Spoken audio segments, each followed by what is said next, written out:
பருப்புருண்டை குழம்பு செய்கிறதுக்கு நான் 1/2 டம்ளர் அளவுக்கு துவரம் பருப்பு ஊற வச்சு வச்சுருக்கேன். இது 1 மணி நேரம் ஊறினா போதுங்க. இது நல்லா ஊறினதுக்கப்புறமா கழுவிட்டு ஒரு மிக்ஸி ஜாரில் இதை சேர்த்துக்கிட்டு கொஞ்சமாக மஞ்சள் தூள், பச்சை மிளகா கொஞ்சம், வரமிளகா கொஞ்சம், கொஞ்சம் கல்லுப்பு, அதுக்கப்புறமா 4 பல் பூண்டு, கருவேப்பிலை ரொம்ப கொஞ்சமாக போட்டு இது வந்து தண்ணியெல்லாம் ஊற்றாமல் கொரகொரப்பாக அரைச்சி எடுத்துக்கோங்க.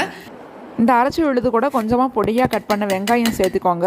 ஒரு கட்டத்தில் வச்சு ஆவியில் வேக வச்சு எடுக்கணுங்க. நீங்கள் உருண்டைகளாக செய்கிறப்ப கொஞ்சம் வந்து இந்த அரைச்சதை தனியாக ஒரு கிண்ணத்தில் எடுத்து வச்சுக்கோங்க.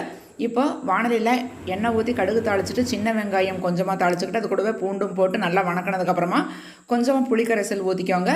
இது நல்லா கொதிக்கிறப்போ உப்பு கொஞ்சம், மஞ்சத்தூள் கொஞ்சம் போட்டு இந்த வெங்காயமெல்லாம் வெந்த உடனேவே குழம்பு மிளகாய் தூள் இருக்குது இல்லைங்களா, அது கொஞ்சம் போட்டுக்கிட்டு நம்ம அரைச்சி வச்சுருக்கக்கூடிய அந்த உருண்டைகள் செய்கிறதுக்காக வச்சுருந்த அந்த துவரம் பருப்பு அரைச்சி வச்சுருக்கிறதை இதில் ஊற்றிடுங்க. இதெல்லாம் சேர்ந்து நல்லா கொதிக்கிறப்ப நம்ம வெந்திருக்கிற அந்த துவரம் பருப்பு உருண்டைகளை எல்லாம் இதில் சேர்த்தனோம்னா பருப்பு உருண்டை குழம்பு நம்மளுக்கு ரெடிங்க. சூப்பராக இருக்கும். கண்டிப்பாக ட்ரை